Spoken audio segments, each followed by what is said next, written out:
amor, erotismo, sexualidad, psicología, relaciones, espiritualidad. Deseo que lo que escuches hoy te invite a soñar, disfrutar y abrazar la vida, y desde ahí construir lo que quieres para ti. Soy Lola Fuensanta, psicoterapeuta, y este es mi podcast La vida a través del placer. Cuando yo era niña, me di cuenta que había algo que estaba mal en el mundo. No sabía qué era lo que estaba mal, pero yo me daba cuenta que había violencia, había desigualdad, había tristeza. Y al pasar de los años, cuando me puse a estudiar, no encontraba qué era lo que estaba mal. Hasta que conocí la cultura y estos 4 paradigmas que la doctora Nilda Charaviglio me presentó. De verdad, busqué, pero no encontré quién es el autor de estos 4 paradigmas, como tal de esta integración. Y me di cuenta por qué las cosas en el mundo estaban tan extrañas. Entonces, quédense a este episodio del podcast donde vamos a hablar de los 4 jinetes del apocalipsis. ¿Por qué el mundo está tan perdido? Pues es por estos 4 paradigmas y por la forma en la que tenemos o llevamos nuestra cultura. Yo soy Lola Fuensanta, soy psicoterapeuta, especialista en pareja y sexualidad, y está conmigo mi gran amiga Azalia Aide. ¿Cómo estás, Azalia? Muy bien, muchas gracias por invitarme.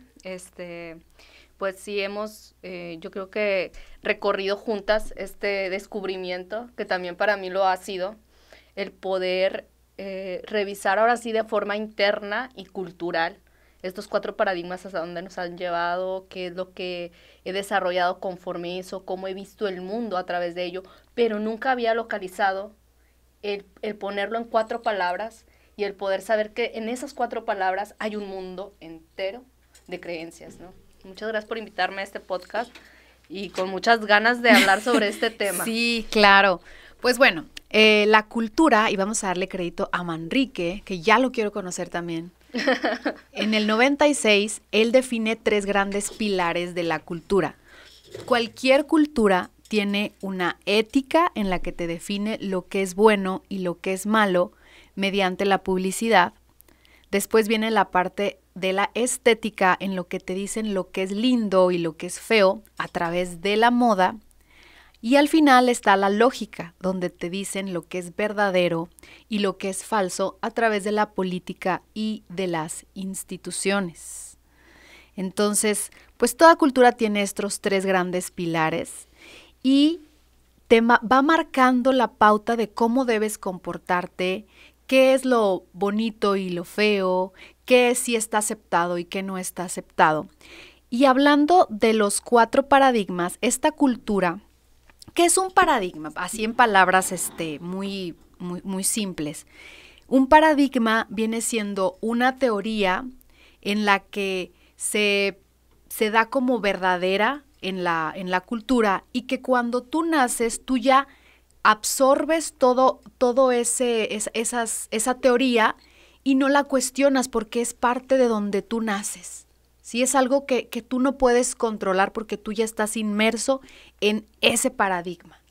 Sí, llegamos al mundo, no sabemos qué está pasando, no sabemos nada, vemos a través de los ojos de los otros lo que son las emociones, los sentimientos, porque son quienes nos muestran en esa sutileza el movimiento que se está ejerciendo, ya sea en roles, ya sea en cualquier situación que se presente. Nosotros estamos absorbiendo, somos estas esponjitas que queremos saber qué pasa en este mundo, ¿no?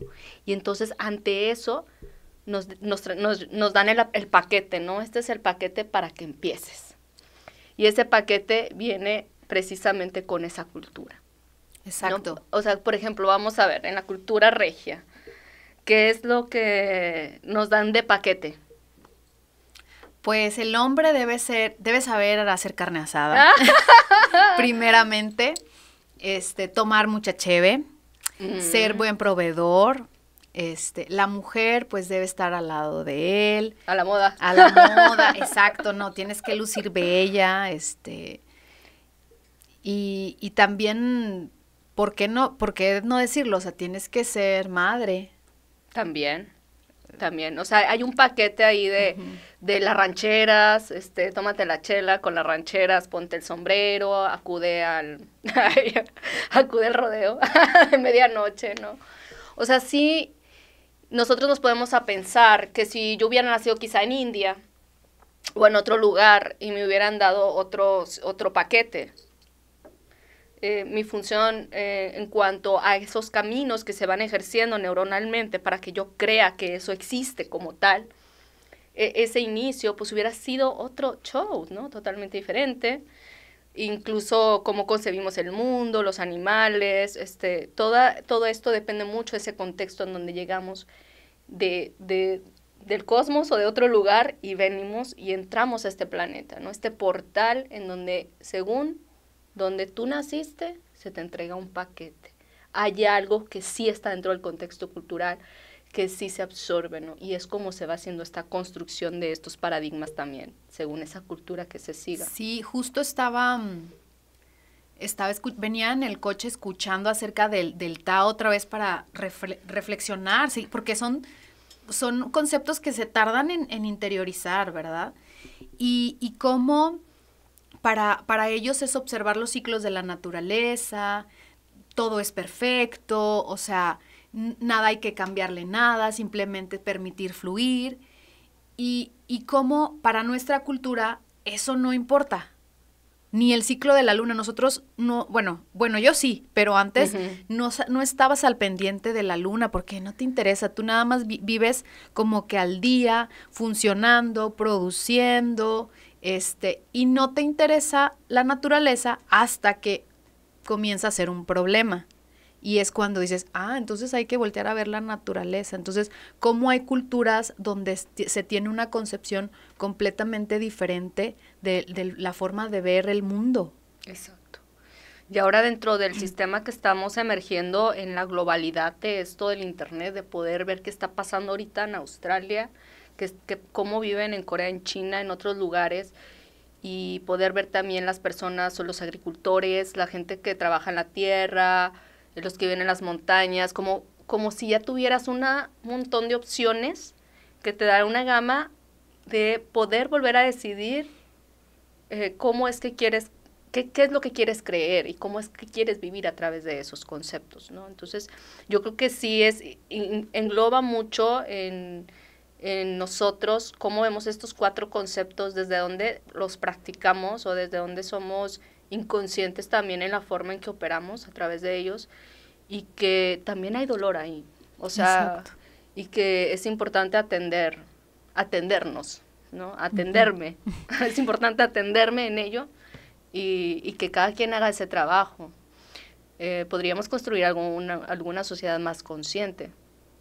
Fíjense que yo he visto mucho el tema de la lucha feminista y algunas personas creen que el enemigo es el hombre y realmente el enemigo es este sistema monogámico, patriarcal, judío-cristiano, falocéntrico, y ese es el nombre completo, ¿verdad?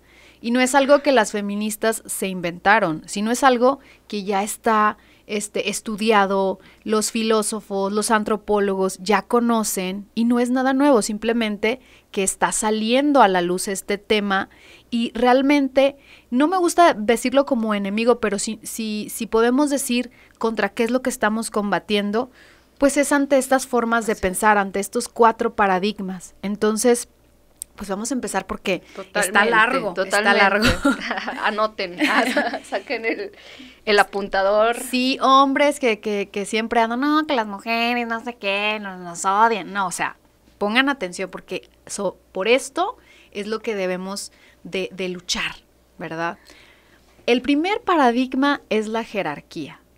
¿Qué significa esto? Que yo soy tu autoridad y hay otro que se somete a esa autoridad. Entonces, si tú te fijas en cualquier sistema dentro del que funcionamos, ya sea en el sistema familiar o en el trabajo, siempre hay un sistema de jerarquías, siempre. ¿Sí? Y lo que rompe con ese sistema, pues es algo que va contra cultura. Un ejemplo, y no sé por qué, yo no sabía esto y se me hace muy, muy interesante. mesa redonda del rey Arturo llamó la atención porque antes, bueno, los reyes tenían pues las mesas cuadradas y siempre había una jerarquía de quién el rey pues obviamente a la cabeza de la mesa y luego el segundo a mando pues en el otro lado y cada uno tenía como que una postura de jerarquía dentro de esa mesa. Entonces en la mesa redonda del rey Arturo significa esa redondez en que todos somos iguales, ¿sí? Que aún y que eres rey o aún eres consejero, tienes el mismo valor y voto. Hacia eso es a lo que hay que ir cambiando, hacia eliminar las jerarquías, ¿verdad? Y es una situación de mucha dependencia, o sea, lo podemos ver en muchos circuitos, cómo se establece la jerarquía y cómo se ha venido estableciendo desde siglos atrás hasta el día de hoy, como desde los reyes, ¿no?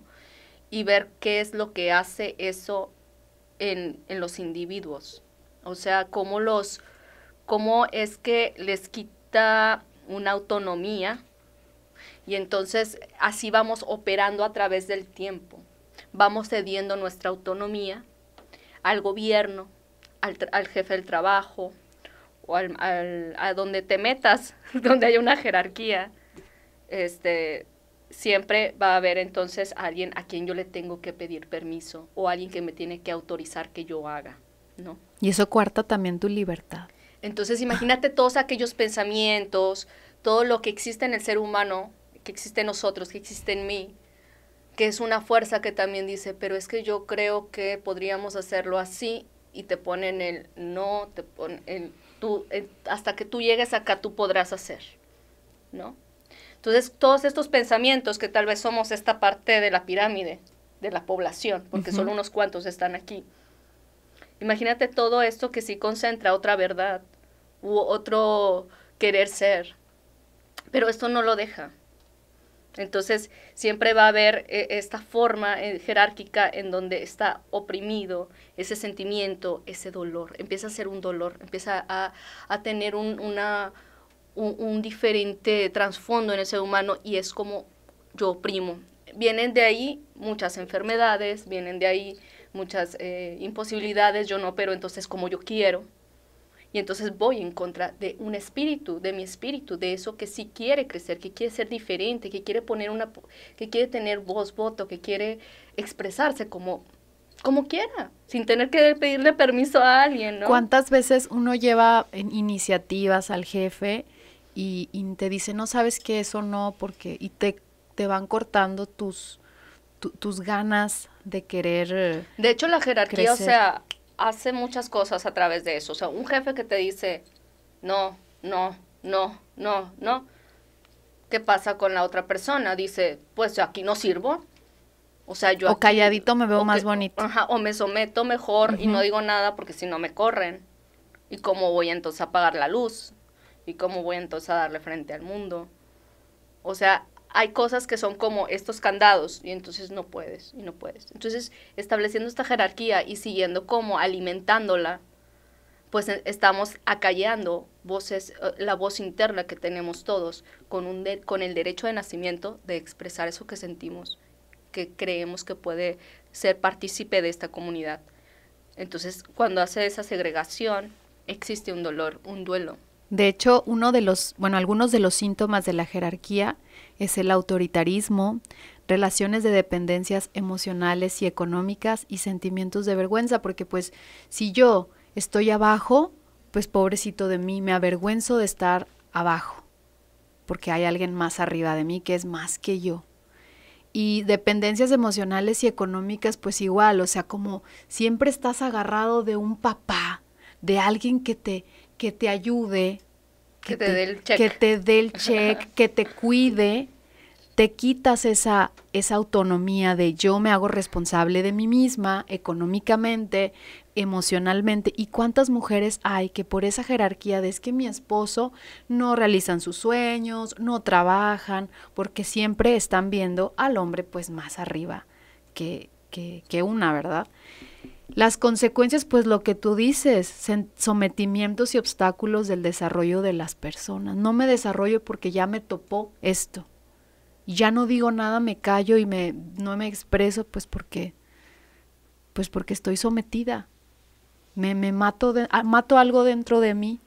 Sí, yo recuerdo muchos, no sé, muchos hombres decir, no, pues aquí se hace lo que yo diga, ¿no? Esas frases mucho de la cultura, no, yo aquí mando, no, yo aquí, o sea, el siempre hasta ponerse ellos mismos en una posición de jerarquía. Y bueno, en este momento hablo de ese sector porque son cosas que recuerdo, pero realmente existen en muchos lugares, o sea, la jerarquía nos nubla el pensamiento auténtico del ser. Entonces, si yo pienso que eso que estás diciendo no es coherente con eso otro que dijiste, mejor me callo y no te digo que pienso diferente a ti, porque podría tener una consecuencia en estas dependencias que acabas de mencionar.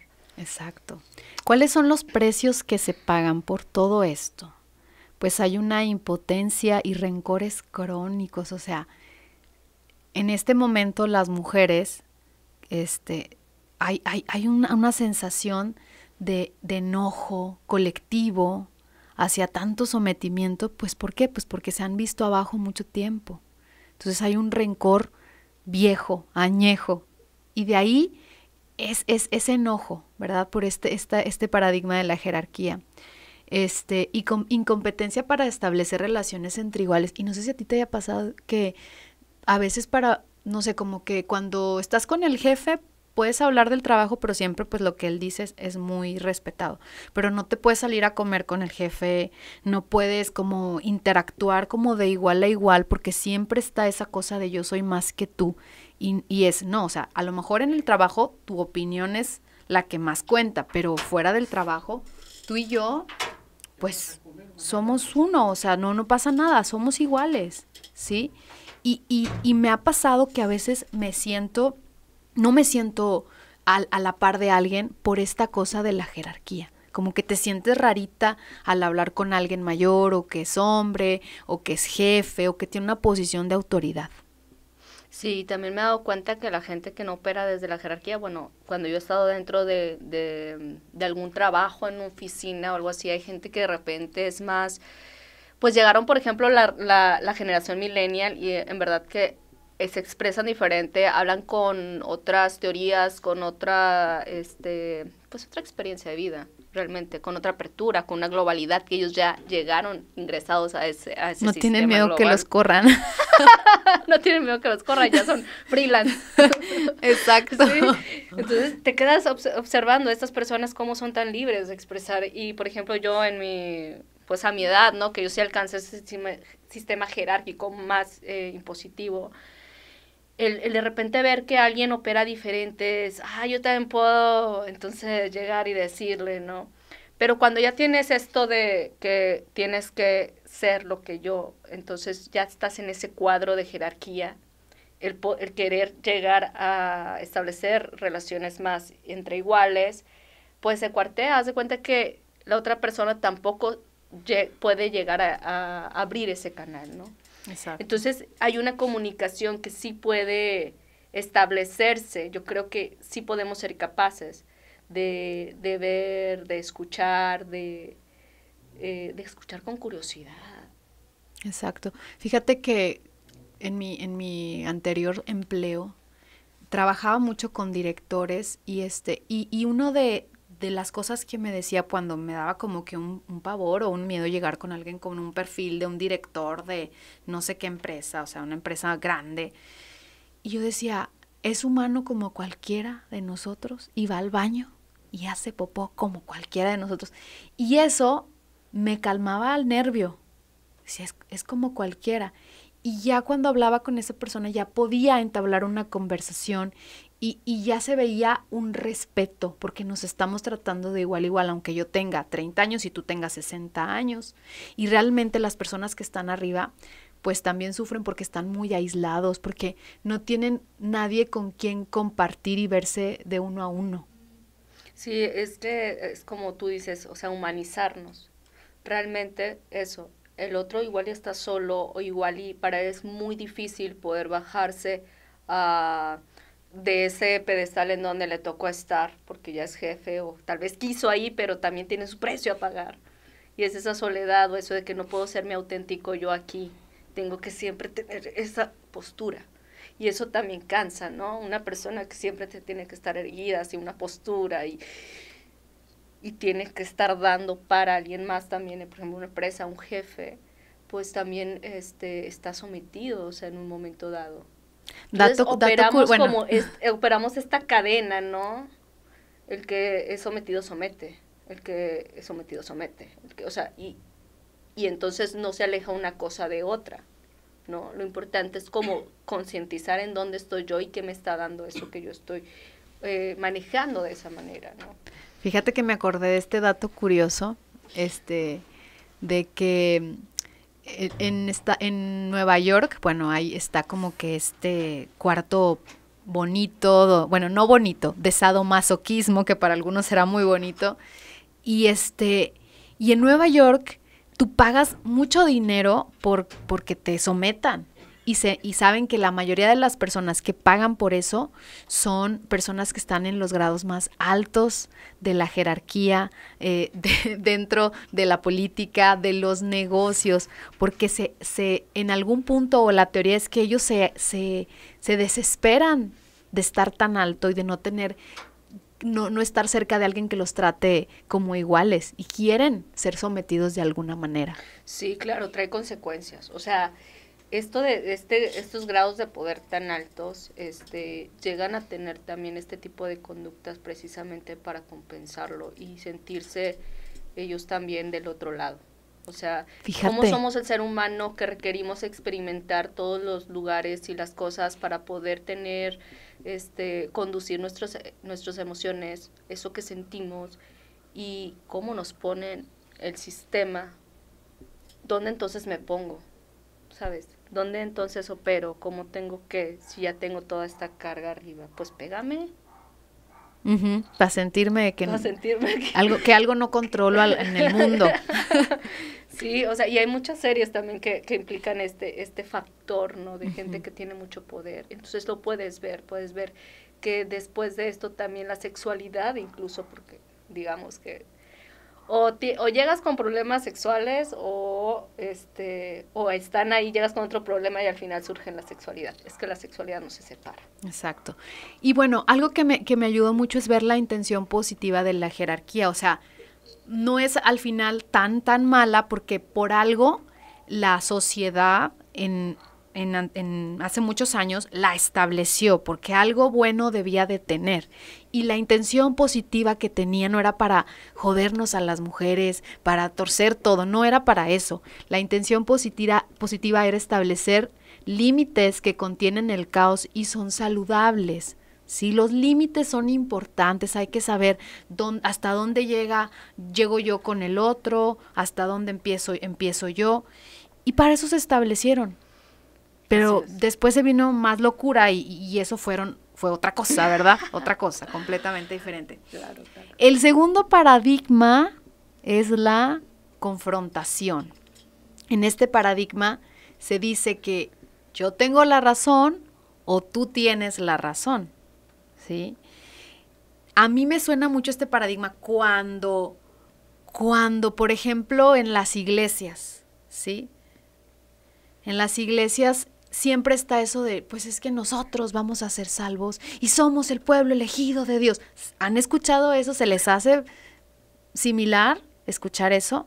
Pues es porque están en un tema de la confrontación. Yo tengo la razón, tú estás equivocado y por eso aquí hay una cosa que nos separa y vamos a agarrarnos, ¿verdad?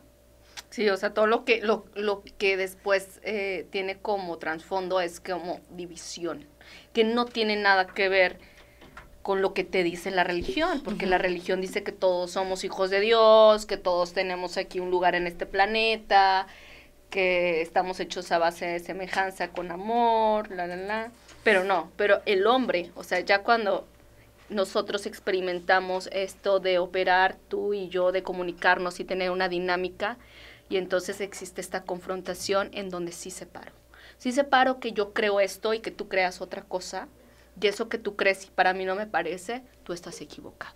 Y ese es el pensamiento de un niño chiquito. Es el niño amachado que todos tenemos adentro, que dice, no, esto que yo quiero, esta paleta es mía y no te la voy a dar. Esta razón es mía, esta verdad que yo digo es mía y me duele si tú lo agarras. Entonces, estamos en una sociedad que también operamos desde este niño chiflado que dice, yo tengo la razón. Y cállense todos. Y cállense todos. Y si tú piensas diferente, bueno, o sea, tú estás mal o... Esto fue La vida a través del placer. Yo soy Lola Fuensanta, psicoterapeuta. Te invito a seguirme en mis redes sociales, Facebook e Instagram, Lola Fuensanta, Grupo Psicológico PIS y Conciencia Corporal. Muchas gracias por escuchar.